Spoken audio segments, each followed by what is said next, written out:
Okay, we're live again. I really don't like the lighting, but that's me. If it's not my hair, I'm complaining about the lighting. It's always something with me. So I'm gonna wait for everybody to sort of get up to speed.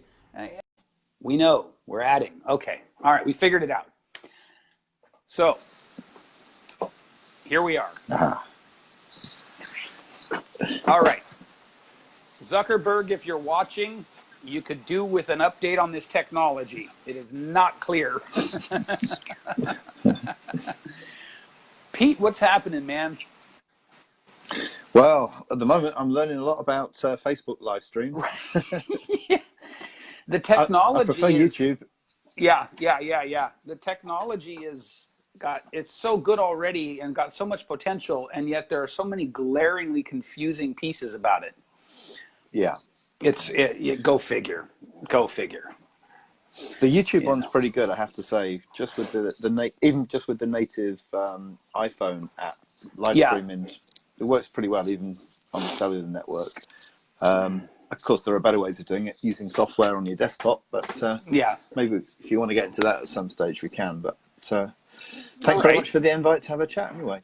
Yeah, absolutely, man. So we're going to talk today about some of the things we can do to sort of optimize our YouTube channels.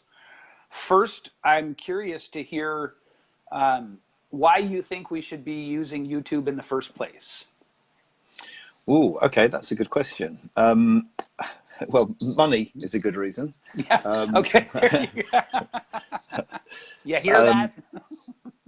Yeah, I mean, we'll talk about the money in a moment, but I think there Okay. are other benefits, Yeah. and I like to think of it as kind of like a repository that you can use for PR purposes. In that, if you produce lots of video content, then it's not like direct marketing where you're necessarily going to get a conversion for every video that you do. Right. But it builds awareness and it builds credibility, Yeah.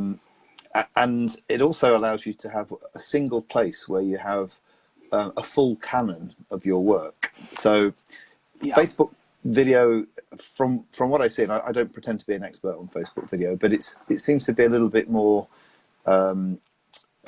sort of transient in that you can do a Yeah. video Yeah. and it's big, but you're unlikely to do a video today and then come back in 6 years and find that it's blown up, because it's much more temporary. So that's a really good point. One of the things that one of the ways that I've been expressing the need for sort of a comprehensive content strategy for people is because most social media is like a very busy freeway. It's like a freeway it's at rush hour, so it's packed to capacity, but it's also moving very quickly. Yeah. YouTube is sort of the one main exception to that rule, isn't it? Yeah, I mean, most of the successful channels have been around for years. Not, almost without exception, they've been around for years. Yeah. So I think, and I haven't forgotten the money thing, by the way. I'll come back to that.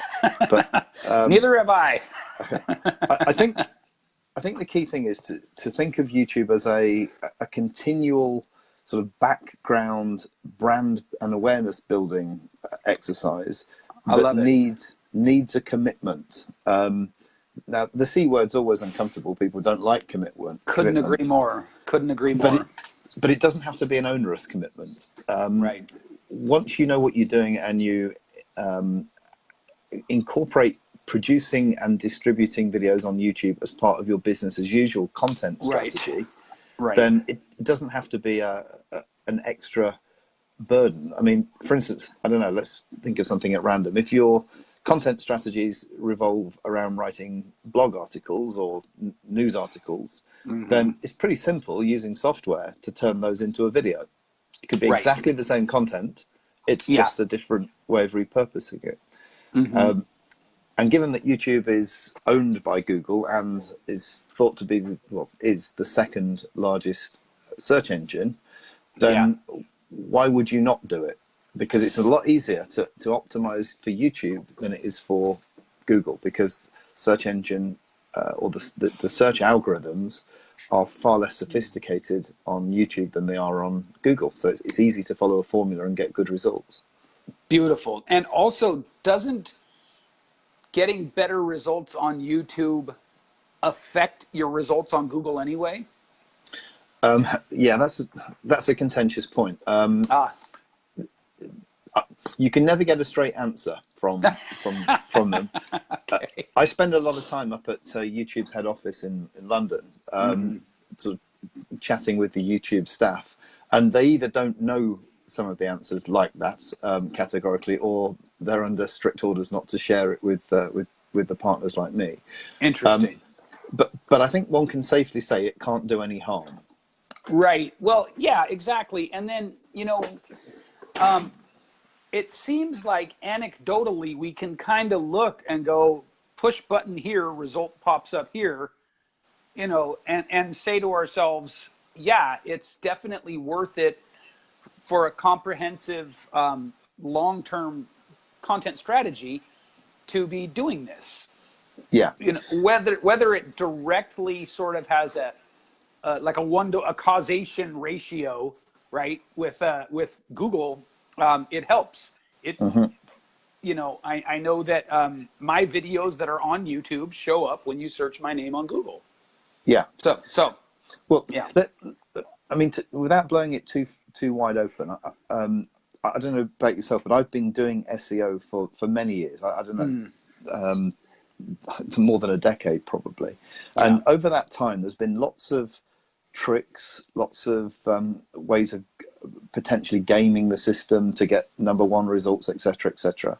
But think about, go back to first principles and think, what is Google and obviously YouTube, because they're owned by the same company? What does their business model revolve around?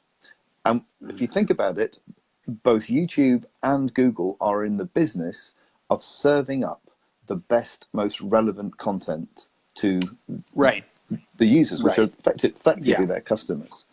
So it would make sense if there is a YouTube video that's doing really, really well, that, and by really, really well, I mean it's being viewed a lot, there's lots of interaction on it, all of the good things that you'd want on YouTube are happening to it. Well, think of it from Google's perspective. They think, well, if somebody's searching for some content which is covered in this video, which is doing really, really well, then that's a very good indicator that that's what my audience would find useful, and therefore I'll give it good rankings.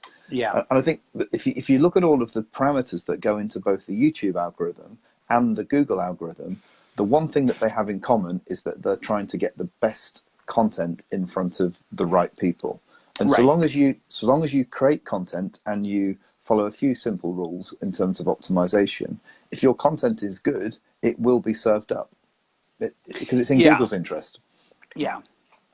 So that's kind of how I would approach it as well. Now, we're going to talk about some specific things that you can do to help your own content to sort of catch the wave of it in the first place. But yeah, I mean, what's that old expression? The expression eludes me, but the point of the expression is they're not doing this not to make money. Exactly. Right. And I'm glad you've mentioned money again. Yeah. Yeah.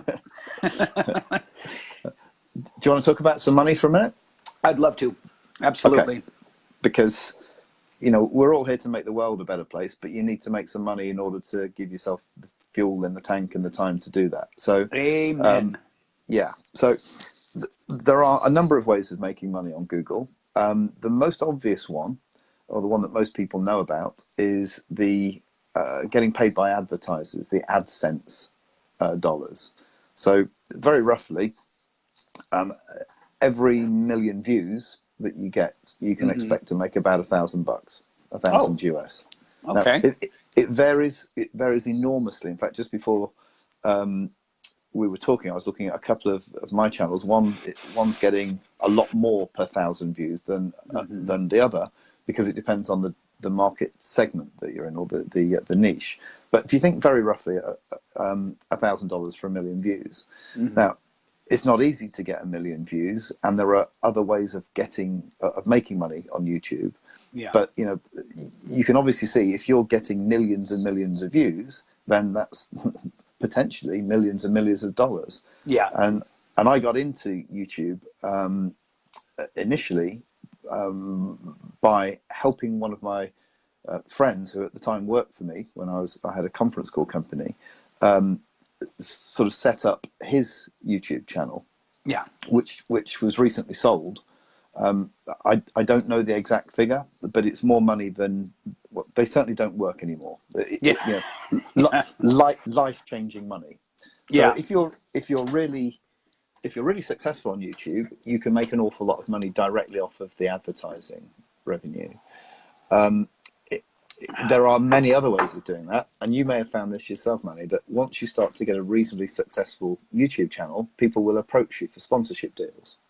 So, you know, you may be asked to review products, which they'll send you, or you may be asked to mention, you know, I don't know, Great Courses is one of them, or Udemy, or all those kind of things where, you know, they'll reach out to influencers and they'll pay them to basically mention the brand name.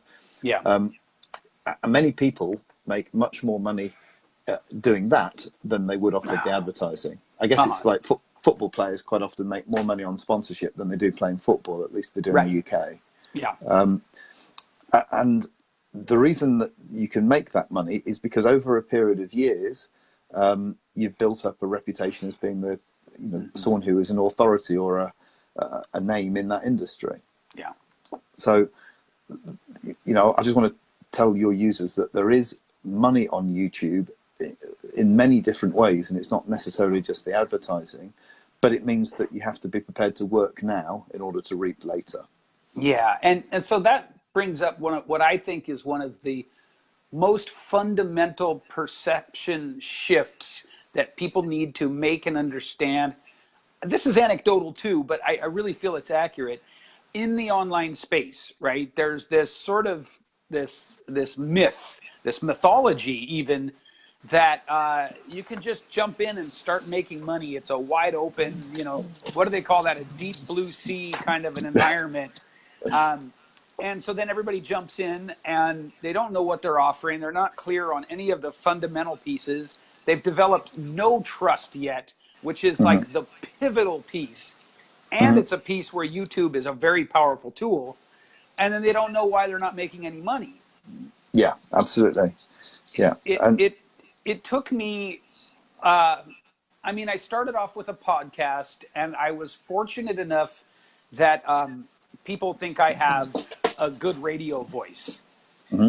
And so my first money I made was immediately after launching my podcast. People wanted to hire me to train them on their voices, but it was very, very little money, right? And it was a fluke. That's kind of what to take from this is that, you know, I'm in this space to make a real living, you know, not a few $100 here and there. Yeah. And I think that the shift needs to be that you've got to look at this as a long-term thing. It's not different than a regular, quote unquote, regular business in that way. What's different is that it's free to low cost to get in. Absolutely. But it takes time. And also, compared to many businesses, YouTube ticks a lot of boxes. First of all, it's pretty much infinitely scalable. Yeah, so, yeah, that's a good point. You know, you can be doing the same now as you are in 5 years and be earning huge amounts of money in 5 years, probably for less work, frankly, because once you get a big following, you don't need to be so prolific. Yeah. I love it because, you know, I have other companies and I've run other companies in the past, and you've got things like customers where you have to invoice them, and invoicing isn't the same as getting paid, is it? No, no. You've got suppliers that you have to pay, and then you need to negotiate credit terms and cash flow and all this kind of grown-up stuff. Which, as a small business owner, it doesn't aid restful sleep. Let's put it that way. Right. Yeah. But with YouTube, they don't even cut you a check anymore. It just goes straight into your bank account. 55% of any advertising fees that YouTube get is yours. it sounds easy, and it is easy once you get there. But again, you need to be prepared to put the work in. I think most people tend to give up well before they're successful. Before they're successful. Yeah. I think that old adage that people are giving up, just on the other side of the coal face is not exactly true, right? They give up a little earlier than that. Yeah. So before we get into some specific cool stuff, what's your take on how long you should be prepared to kind of build your brand and the awareness of you? Well, you probably won't like what I'm about to say. In an age of instant gratification and $97 worth of magic buttons that will make your money overnight, it's 2 to 3 years. That's exactly what I was going to say. Exactly. 2 to 3 years, in some cases longer, but the thing that I always want people to understand is that time's going to pass anyway. Right? And you get into this space because there's some very common reasons among most people who get into this space. Forgiving and forgetting about the douchebags and all that. Just the main, the middle of the bell curve, right? The middle of the distribution of people who get into this space really want to help. They really want to reach a large audience. They have something they're passionate about teaching. And so, I kind of want to help people not be disillusioned if it's not happening overnight. Yeah, absolutely. I mean, I couldn't agree more. When I start YouTube channels, I basically don't really consider that I'm going to see any results for a year. Yeah. In the second year, starts to get traction. Third year starts to become successful, but it's really only sort of after the third year that you're really in a position to start really growing. But don't forget, as I said before, it's generally exponential. So it's flatline, and then you're in. And then you're in. Yeah. And therefore, don't give up the day job and sit there and think you're going to be a YouTuber overnight. But as you quite rightly say, the time is going to pass anyway. So have YouTube happening in the background and monitor it. And then when the time's right, you can dedicate more resources to it and become full time. Yeah. Much like doing a podcast or anything else, isn't it? Really, it really is. It's the same as any sort of quote unquote side hustle, I think. Or do a YouTube channel about the journey of building your YouTube channel. Now that's not a bad idea.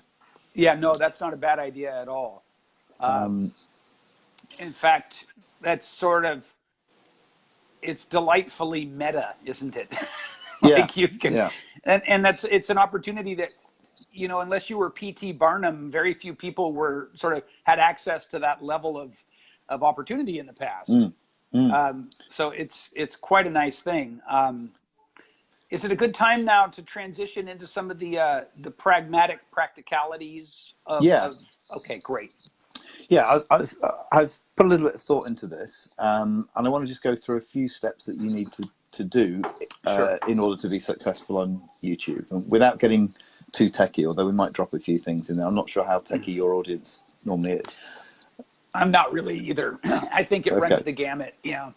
Okay.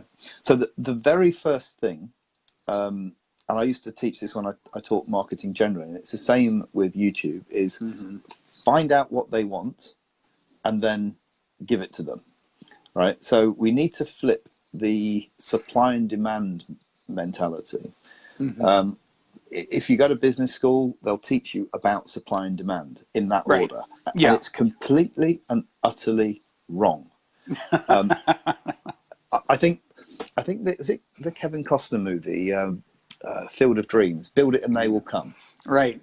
I think that's probably been responsible for more bankruptcies than anything else that's come out of Hollywood. Well, yeah.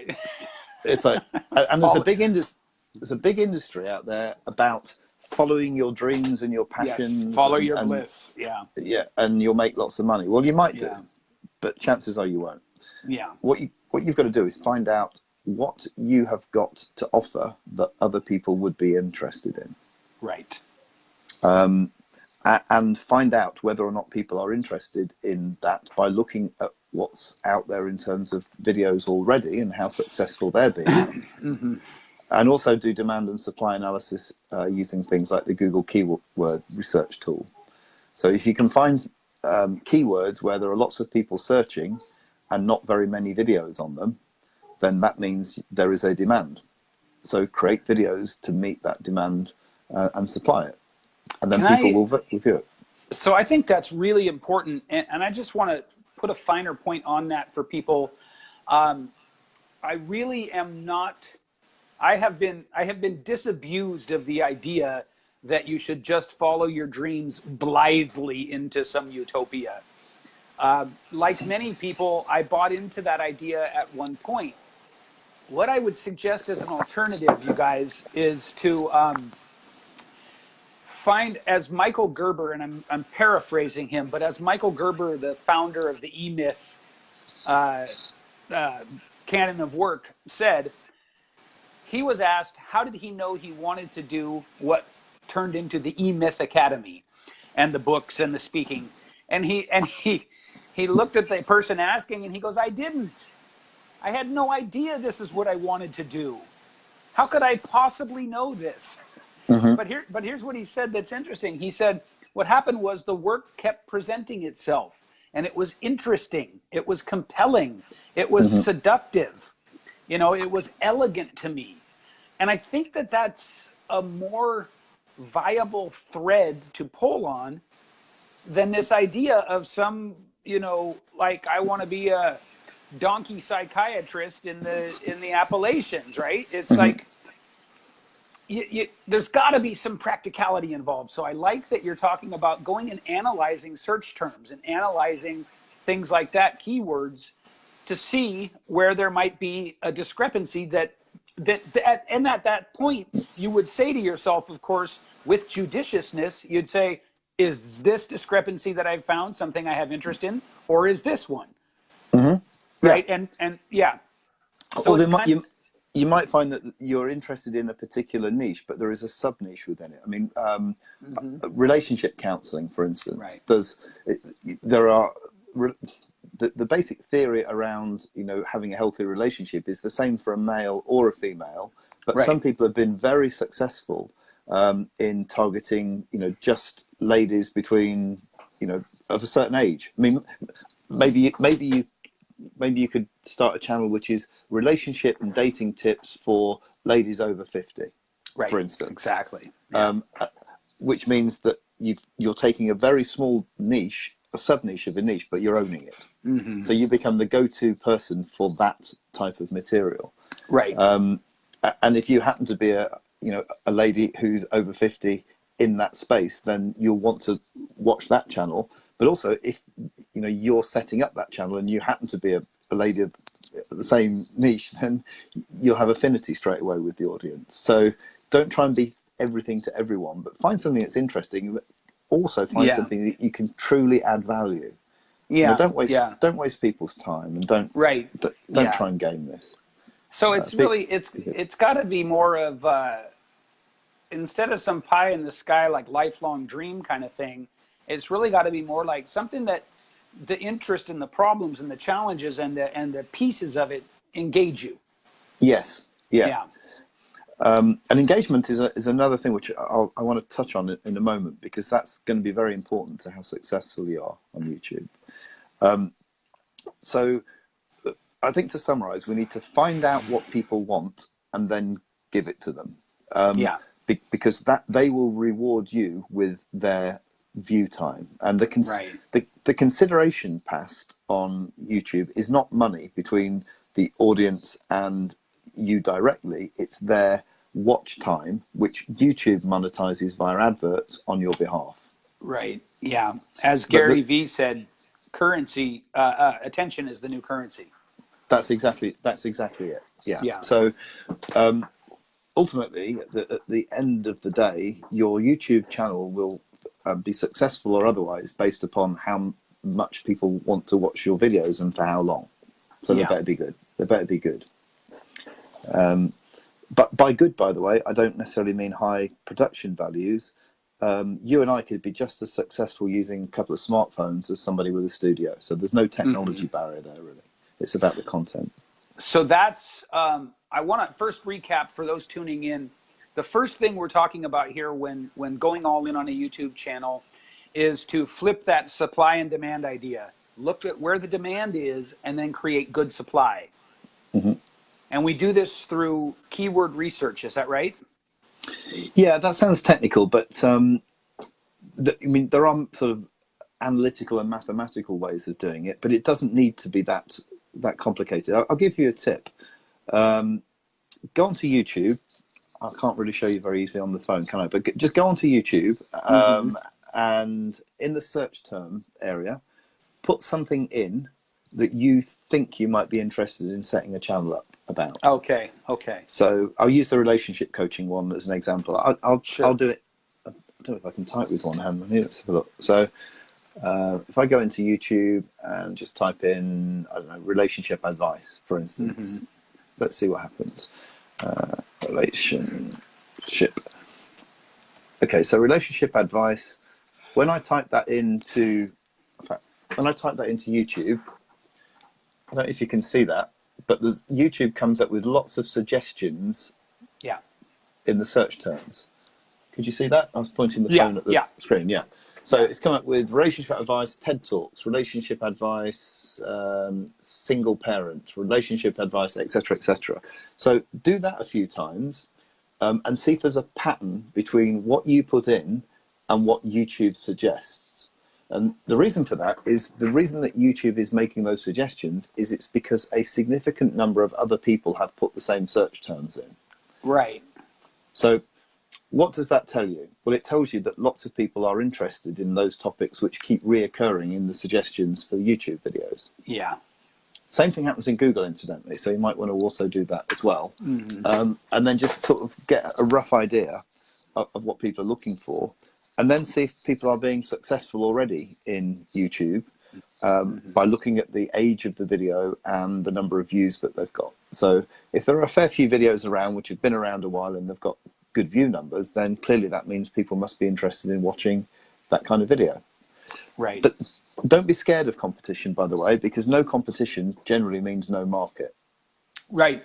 That's a very, I always assume everybody knows that, but I'm glad that you said it, because the things that we assume everyone knows are inevitably the things that fall through the cracks. Yeah.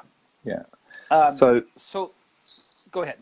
No, I was going to say that is that at least some idea without going into too much mathematical geeky stuff of how to find a niche? I think that's a huge way to help find a niche. Anyone who wants to chime in, by the way, Jim Burgoon, I see that you're saying that you're going all in on YouTube, as you should, my friend. And I will not make the mistake of not tagging you in the future. If anyone wants to chime in and sort of respond to what we've been talking about here, that would be great. My guess is that is a very simple way to approach finding a niche that has some viability. In fact, I find it fascinating because this may take the place of that sort of laborious persona creating work, right? Avatar creating work. Oh yeah, I don't bother with that at all. There you go. I love that, because I will tell you that myself in the beginning, and certainly many, many people I've seen, they skip that part entirely because it's foreign to them. And as a result, they're all over the map.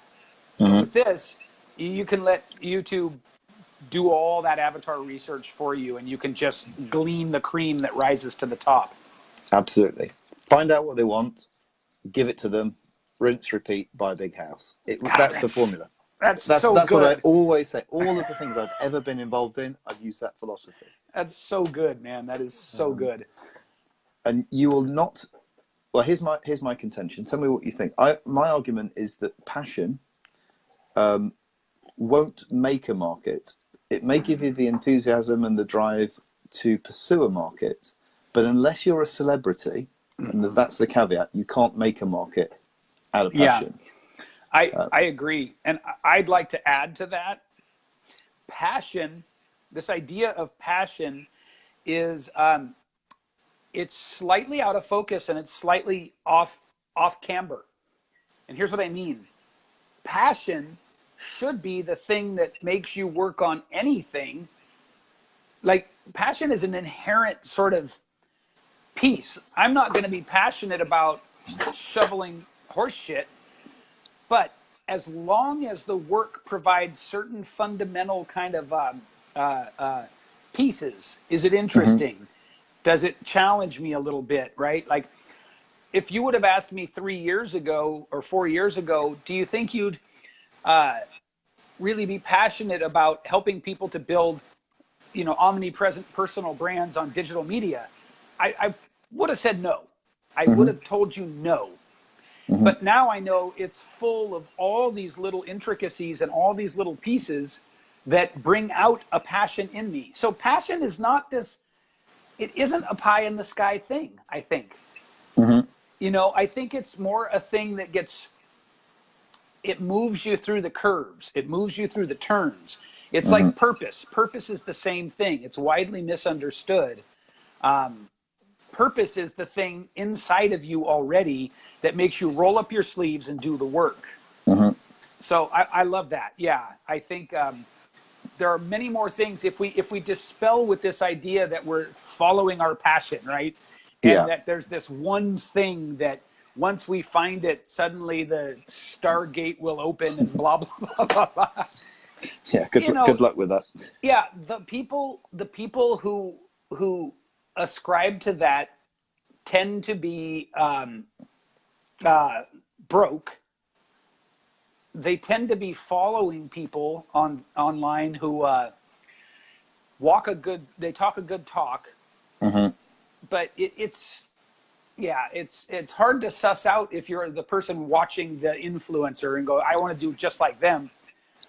But that influencer has always, without exception, put in so much behind the scenes work.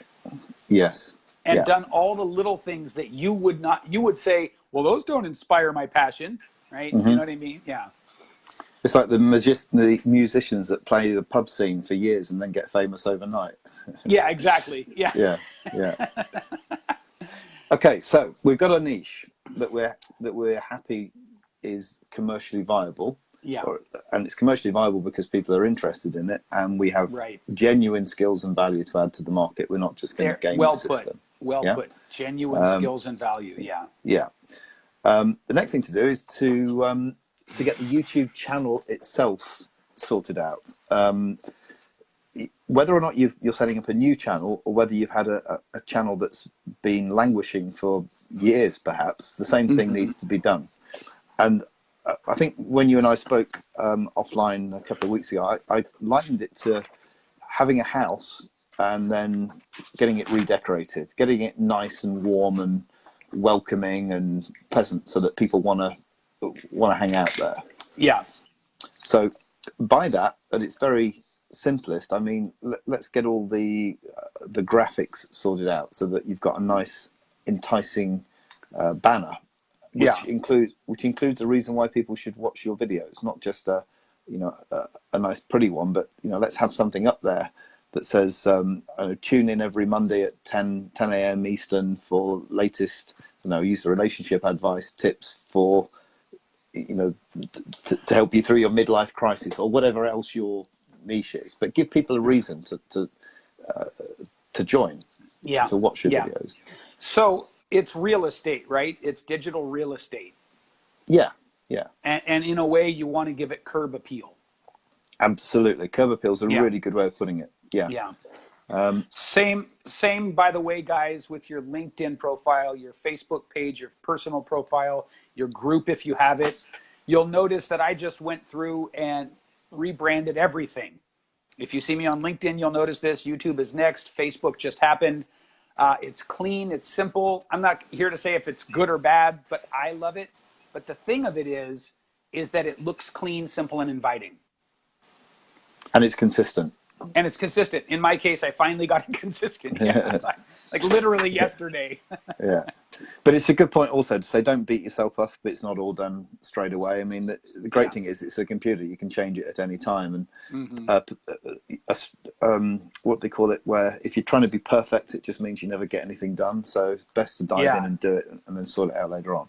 Yeah. But yeah, you're right. So you want the channel art sorted out. You want again, I won't go into too much about playlists, but you want some decent playlists setting up. You want the homepage setting up properly. You want to make sure that you're linked to some other channels in your niche. There's like a laundry list of fairly mechanical things that you need to do, but you need to do them.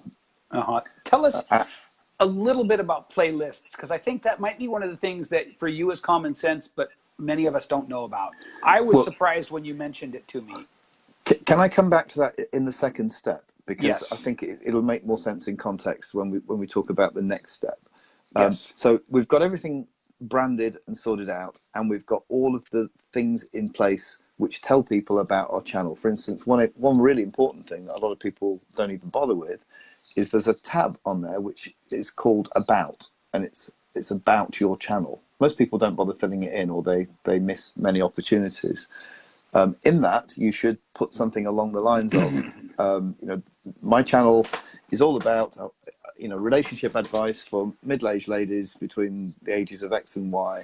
My viewership is predominantly the US, the UK, and Australia, and 97% of my viewers are female between the ages of, 40 and 50, say. Right. But be really specific. And the reason you put that in is twofold. Oh, and by the way, I release videos once a week at 10 a.m. Eastern on Monday, whatever. Whatever it is. Put your schedule in there. And by the way, just as a throwaway tip, you need to be doing one video a week at the minimum when you get started, at least. I normally do one a day to get started, but one a week. The reason you do that, is because YouTube's algorithm, it isn't really a search algorithm. It's a different type of algorithm to Google. But YouTube's algorithm will look in your About section for keywords so that it helps your videos be suggested. But more importantly, if we come back to the money word again, potential advertisers who are looking for videos to advertise on will look in that About section to see whether or not your audience is likely to be a close fit for their advertising dollars. Got it. Which can put your CPM up significantly. And CPM is the amount of money that you get paid per 1,000 views of your videos. Okay. Yeah. So use that About bit. It's free real estate. Use it. Yeah. And there are other bits which we'll come on to later on, which, similar kind of thing. None of it's difficult, but you've just got to know it. And most people either don't know it or they don't bother doing it. Yeah. So there's a one-off kind of redecoration that's needed. Got it. After that's done, then you need, I'll use the sort of baking a cake analogy or baking buns. We need to know the recipe for creating a cake that people will want to eat or consume. So we need to know the recipe for producing a video that people will want to watch and making it appealing to YouTube's algorithm. Two parts of that, really. One is how I can't see the questions because my glasses aren't strong enough on my screen. I think somebody just asked something. Amanda Warfield says, how do you edit the About section? Log into your YouTube channel and then go to the homepage, and then there is a button that says customize your channel. Once you click that and go to your About section, it will be editable. Okay, great. That's clear. So now we need to talk about recipes for producing content. Excellent. In other words, how are we going to bake some cakes that people want to eat? How are we going to make some videos that people want to watch? Some very quick tips there. In terms of video content, then it's important that you structure it properly so that you get to the point quickly and you get people's attention and you get them hooked. Here's what most people do when they want to start doing videos. They go onto Fiverr or equivalent and they order a nice 15 or 20-second intro with some dramatic music and fireworks and God knows what. Don't do that, because most of the YouTube channels that I look at, if they have that kind of intro, most people will leave the video before the intro is even over. Yeah. By most, I mean like 90-odd%. Yeah. You've got to grab them quickly. So I'm not a fan of big intros. I would probably start the video, I don't know, the example I'd normally use is something like, I don't know, so I put the baby in the microwave. Or something like ridiculously, you know, off the wall like that. Now people are going to go, what? Exactly. And then you might give yourself, you know, 1 second of a quick logo flash or something. You don't even need to do that. But then explain why you put the baby in the microwave. I'm not saying put babies in microwaves, for instance. But this is in no way an endorsement of microwaving babies. I don't want to see, I don't want to see YouTube full of. Let me be clear. But if you're doing, I don't know. Let's use. I don't know why I'm choosing relationship stuff, but it's just. I guess it's fairly easy to. For people to identify with. You could start the video with. So he went to the bathroom and didn't come back, or you know, So I don't know, but start a story halfway through. Don't start at the beginning. Yeah. Don't start. I went, you know, hi, I'm XYZ, and here's my channel, and I went out on a date the other night, etc., etc. Right. Start in the middle. So you know, he went to the bathroom and he didn't come back. I was gutted. Yeah. And then you know, tell the story. Can I, for the sake of these guys watching, tell me just briefly your experience with getting used to how to sort of grab attention. What I'm trying to say is this. I imagine that Amanda Warfield, Diana Brand, Jeanette Chasworth, Mark Kington, maybe not Mark because he's a copywriter, Jim Burgoon, Dino's pretty savvy. He's very savvy, actually. Kevin, Christopher. These guys are going to go try this, and many of them are going to feel stymied because it's hard to come up with that stuff in the beginning. So I guess what I'm wondering is, was there a learning curve for you, a familiarity curve with learning how to say, you know, these attention grabbers? I want these guys not to beat themselves up if it doesn't come out perfect the first time.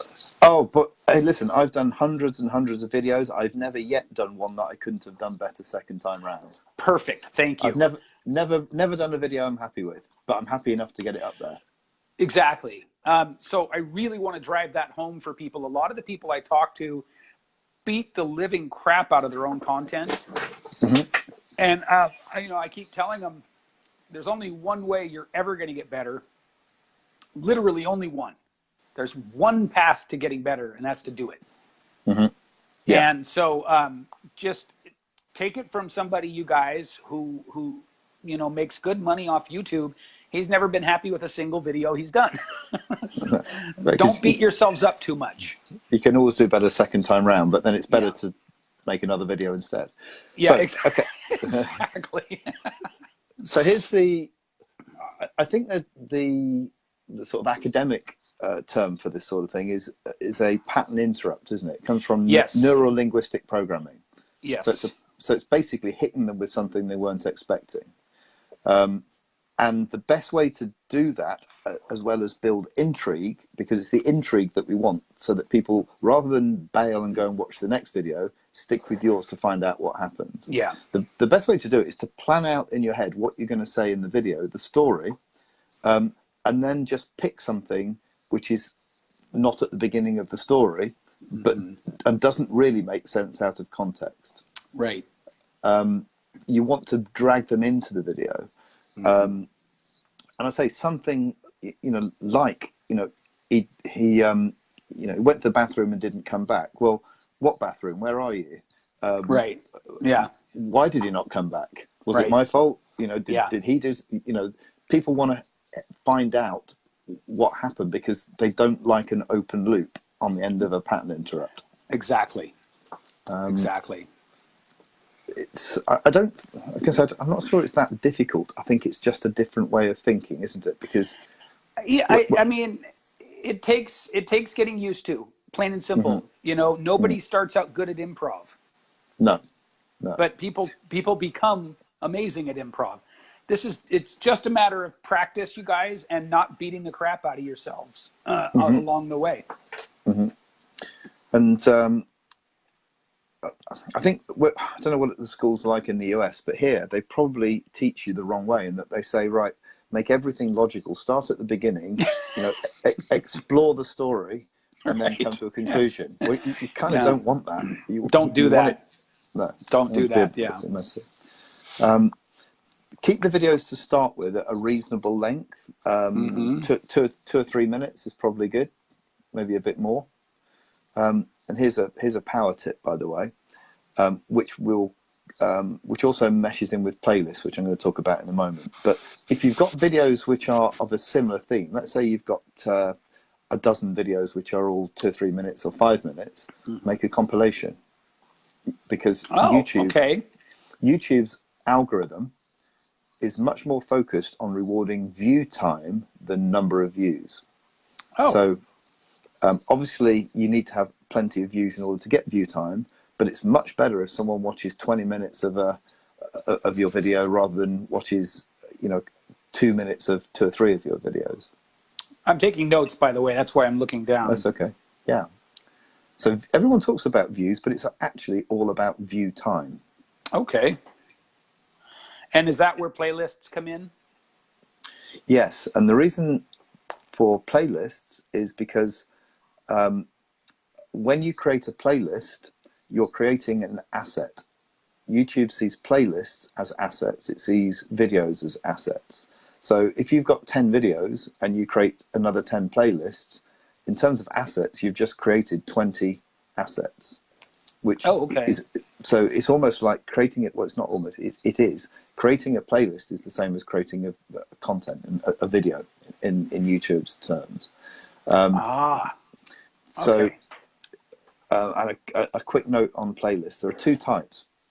There's what's known as a series playlist, and there is a regular playlist. Difference is a series playlist is designed to hold videos which are designed to be played in a particular order, ideally. Yeah, okay. So a little bit like a Netflix box set. You'd start, I don't watch it, but Game of Thrones is really popular, isn't it? So yeah, you'd want to start at series 1 and go through all the episodes. Yeah. And series playlists are like that. Okay. A video can only ever be a member of one series playlist, but it can be a member of any number of regular playlists. Cool. So my tip is to make sure that you put every video that you make into one series playlist, and then periodically go through and create other playlists, regular playlists, which are based upon themes which are emerging. So I don't know, if you've done a couple of dozen videos and suddenly you find that a lot of the videos would be useful for someone researching a particular sub-theme of what's covered in those videos, stick them all in a regular playlist as well, because one video can be in a dozen regular playlists. Sure. So to recap then, longer videos are better than shorter videos, but it doesn't mean you have to create longer videos off the bat. Create little ones and then stitch them together and put them into compilations and upload them. Excellent. And put them in playlists. That really works well for me, because one of the main sort of pieces that I teach people for multi-platform use is short videos, because attention. Yeah. So once we get onto YouTube, you can take those short videos and make them into longer. And also, I know that for content creation, a lot of people, myself, and I assume a lot of people, you're going to have one topic and you're going to realize you can do 5, 7, 10 little short videos on it, and you stay in flow that way. Yes. So yeah, that's very helpful as well. Awesome. So to go down one level now in terms of optimization, SEO on YouTube is really simple. Really simple. It's like going back 10 years in YouTube terms. Most important piece of real estate is your title. Okay. It almost sounds obvious saying it, but it is. So make sure that your title includes both the keywords that you're primarily targeting and any secondary keywords if possible. So I'll try and make one up again. Let's say relationship, we'll use the relationship one. So I don't know, you might put dating tips for over 50s. That would be the title. Then put a down arrow. Sorry, not down arrow. What do you call it? Like the vertical line on the keyboard. On my keyboard, it's the one that's over the slash key, like just a line. It's a delineator. It allows the search engine or the search algorithm to sort of easily parse your title, and then put in a secondary keyword, which might be over 50s dating. And then right at the very end, put by by and then your channel name. Oh, okay. So and so it's keyword title.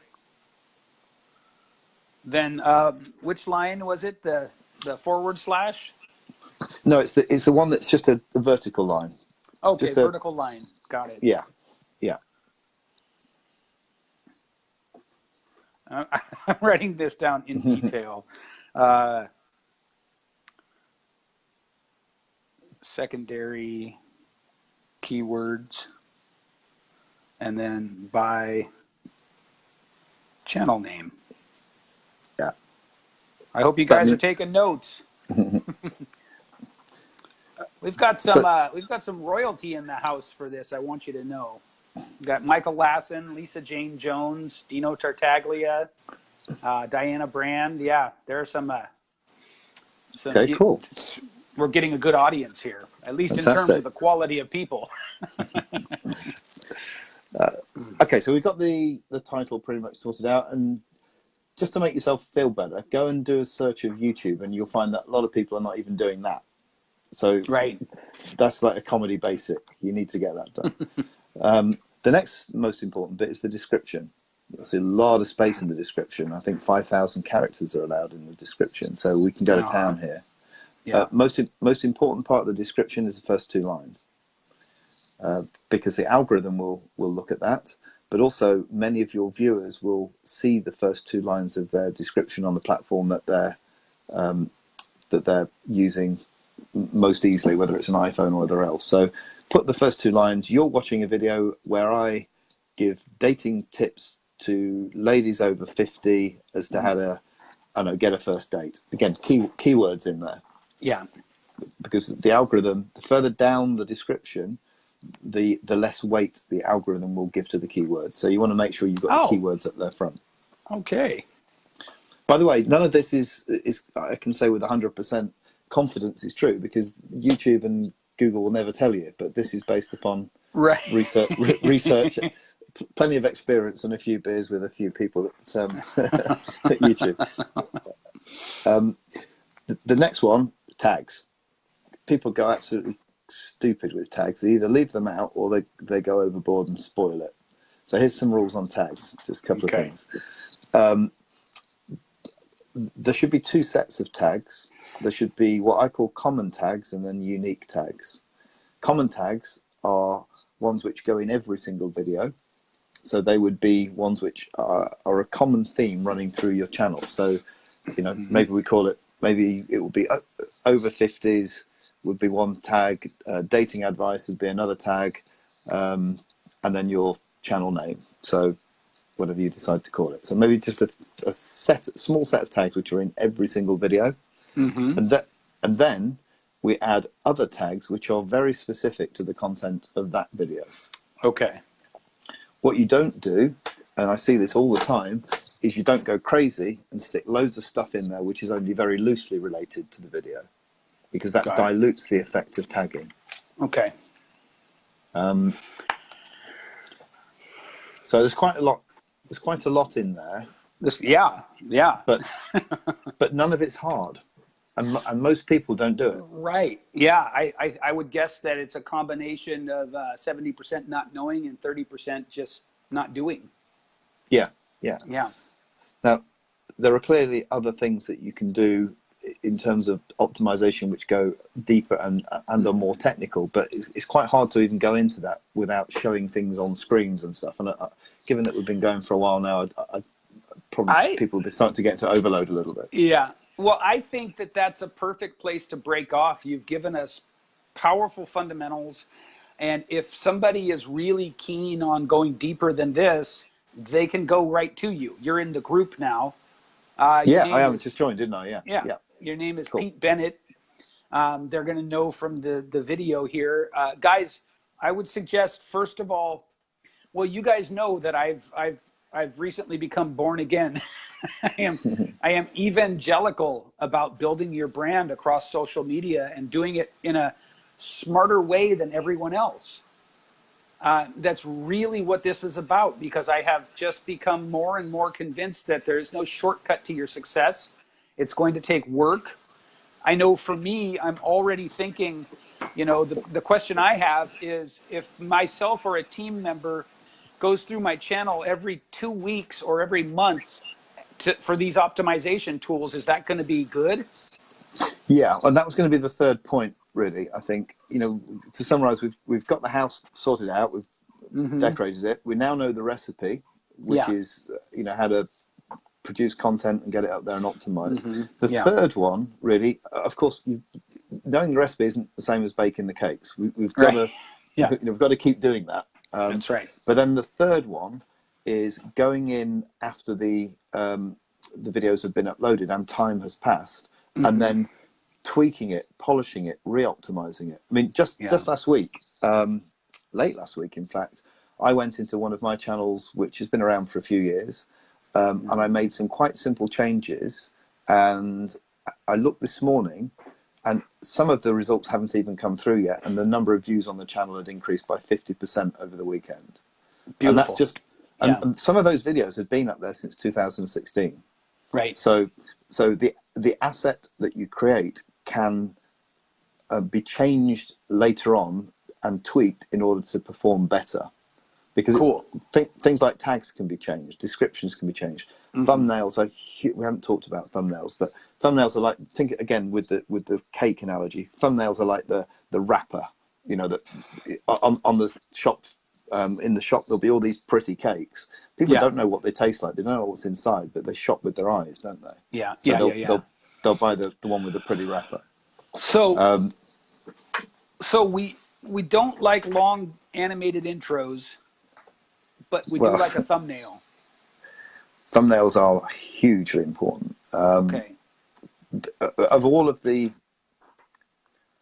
things that we've talked about, they're probably the most important. Well, they are the most important in getting your videos watched once they've been found, because YouTube will, based upon the stuff we've already talked about, have a high probability that it will give viewers the choice of seeing your video. In other words, those videos will be found in the search. But they queue up on the right side. Yeah. But it's the one with the prettiest or the most effective thumbnail that's going to get clicked on. And YouTube is very smart at analyzing those thumbnails. It actually looks at the thumbnails using artificial intelligence and decides whether or not that's an appropriate thumbnail. It's really, really smart. I mean, for instance, you've got to be careful that you don't put things on there which are of an adult nature, shall we say.